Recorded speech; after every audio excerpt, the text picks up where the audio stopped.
All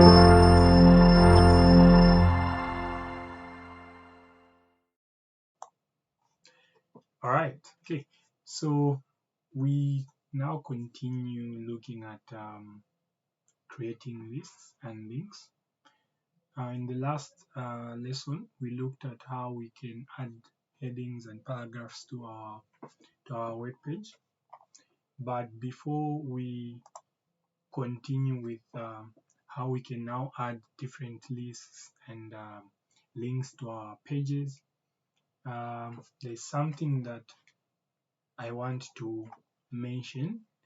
I'm sure that you've noticed every time that we make a change to our code and go to our website and try to refresh. So we need to refresh every time we make a change. So if I go back to VS Code and let's say we make a change here in the heading, we remove the lesson, we remain with the HTML and save the work. Every time we do this and go to the page, you notice that it has not yet changed until we refresh it. So here it's showing HTML lessons until we refresh it, then now you're able to see HTML, right? But among the course resources that I've shown you, okay, that I've listed in the resources, you find an extension called Live Saver. Okay, there's an extension called Live Saver. This one.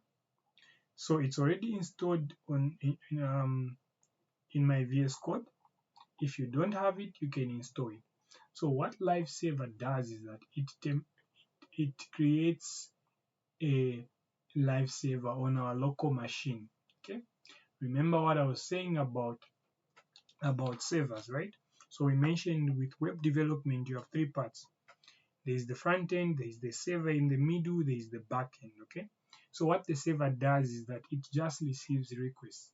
So anytime we make changes in the code, the saver picks that up and re-renders or reloads our page. Okay, so we don't have to manually refresh the page every time we make changes if we have this installed. So how does this work? So once you install it, okay, let me cancel that. Once you install it, you can go on your file that you want to open with the same. So we'll first go to our website and remove this tab. Okay, we'll remove it because we want to use this live saver. Okay, so there are a couple of ways you can do this. So the first one is you can go on the file you want to open, you right click. Then when you right click, you will notice that on top there you have this button you see, open with live saver. So you can either click this one. Okay, so when you say open with live saver, it will open the website on your default browser that you are using automatically like that. You've seen that. So let me just zoom in a bit so that you're able to see. You've seen, so we've now opened. Now if you check the URL on top here, it's no longer the path that we had copied. Okay, it's no longer the same path, but it's saying 127.0.0.0, then this is the port number, okay, for the server, right? So this is a local address for the PC and we are running this file. Okay, so we've actually created a local server that is able to save us these different HTML pages and documents. All right, then the other method, if we cancel it, let's cancel it. The other method that you can use to open this is, once you open a page like this, this is your HTML, you click it, you open it like that, you can come down here. At the moment it's still running, you've seen, so it's saying port 5500. So let me just cancel it. Initially it was like this, it was just saying go live. The reason why you saw it was showing the port number is because we had opened it from here. Okay, so initially what it says is just go live, and there on top you can see it's saying click to run live saver. So once you click here, it will start and open our web page like that, right? So now let's try to make a change. So when I go to our website, I say heading 1, let's say here I put let me just say learning HTML5, then I save the work. immediately I save and go to my page, okay, I don't have to refresh this time because it has automatically done what? Made the change. All right. So that's a good extension that you'd want to have so that you don't manually refresh the page every time you make those changes. So you just make the changes and see the changes on your page. Right? Okay. So now let's dive into how we can add our different lists and links to our page. Okay, so we'll start with list. So there are times when you'd want to have a list of items. Okay, a list of items. Right.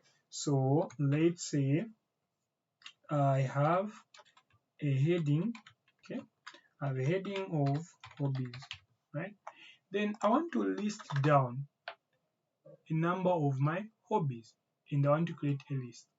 I can, of course, write a paragraph and just write my first hobby, and I can go again, write another paragraph and type my second hobby. But the best way to do it is to use the right tags. Okay, so there's a list tags. So with list tags, you have two types of list items. We have what we call the ordered list and the unordered. Right? So with the ordered list, it follows a chronological way of numbering. So for example, I don't know if that's the right term, but if let's say I want to list down my hobbies in terms of a numbering system, then I would have to use ordered list.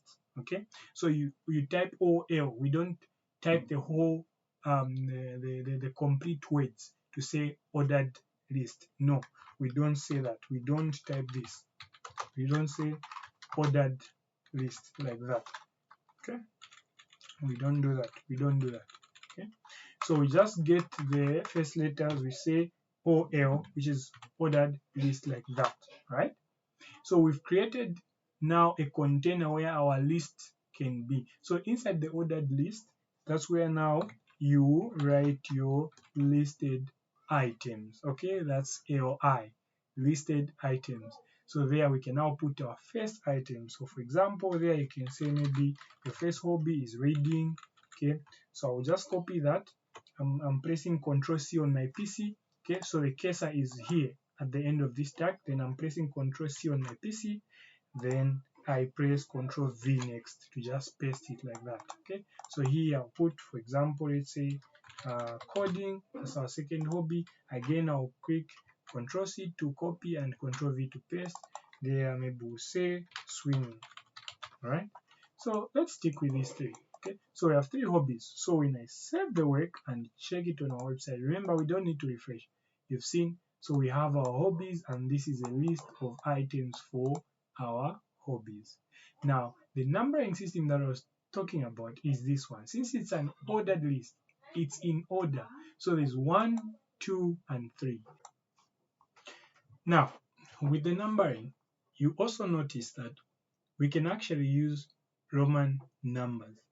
Okay, so if we want to change these, instead of having these numerical values here 1, 2, 3, we can actually use Roman numbers.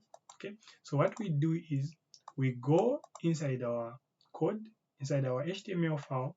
Okay, so we go to the open tag for ordered list.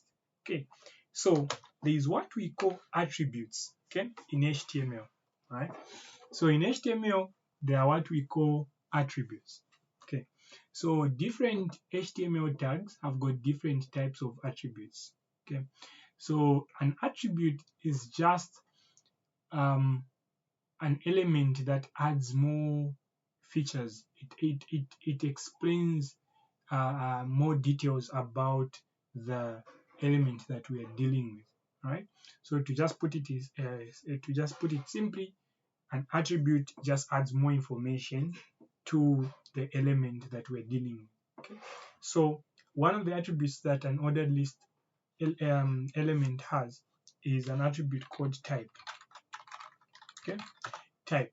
So what you do with an attribute is you type the word, the attribute, which is type, then you say equal to, then double quotes. Okay, so inside the double quotes, that's where now we write the information that we want, and we say that we want to change the numerical values to Roman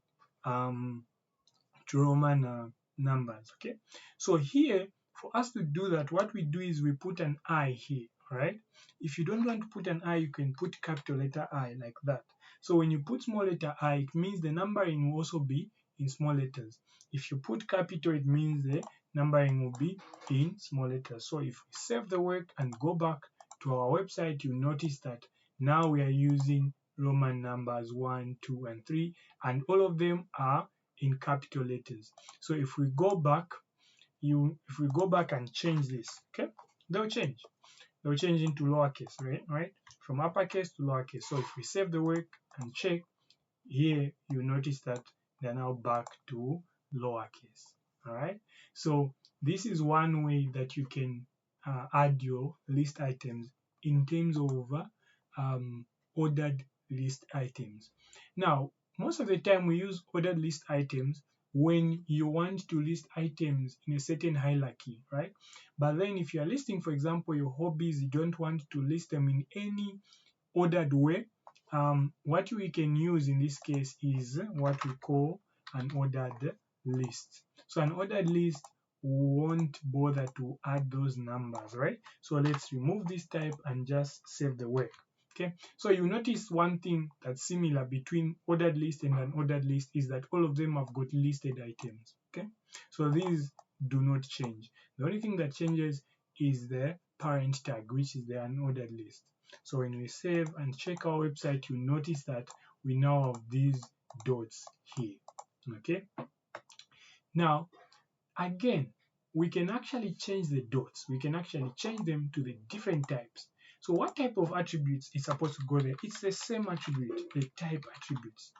Okay, it's the same type attribute like that. So in this type attribute, there's another one called disk. So for these ones, they have got different types of an ordered list item. So one of them is an attribute called disk. So if we save and you check the work, right, you notice that nothing has changed. Okay, so why has nothing changed? The reason why it hasn't changed is because actually the default, okay, the default type is it's disk, right? So if we change this, we can actually go to, for example, Seiko like that, right? Seiko, all right, Seiko, I'm sure it's that. So when you save, all right, when you save, you will notice that it has now changed.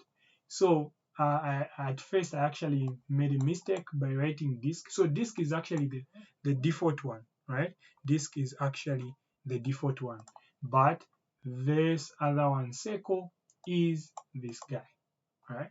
So that's one of the differences in terms of the types that you can have. There are actually different other ones, all right?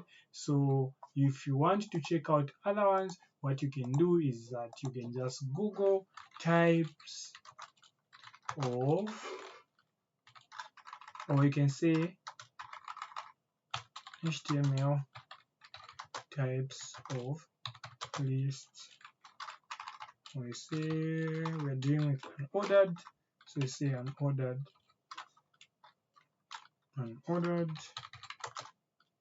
list. Okay, so when you do that, you notice that some of them are here, right? So we've seen how the disk works, which is the default one, right? So even here they are saying it's a default one. Then we've seen the Seiko. The Seiko just has some space inside, right? The disk is solid. Then we have a square, then we have none. So when you say none, it means these won't appear, right? So we can go to our code and we just try out the one for none. And when we save, we go back to our website, you notice there's nothing at the moment. Okay, so you see where none is useful, especially when you are creating a navigation bar. You don't want any listed items like 1, 2, and things like that. You've noticed even on the Google website here, right? You have these listed items, right? These tabs here. There are no numbers here except we've added different icons here, right? So there are no numbers. So in this case, if this was a list, it means the type would be none, right? Then the other one is square. So we can try out square. Okay, so we can say square like that. Okay, then you save the work. Then when you go back, you notice those discs are now in the form of a square like that. So this is how we add listed items. Alright, so remember there are two types of lists. There is an ordered list and there is ordered list items. Okay, alright, so we'll move on to another lesson on how we can now add different links to our website.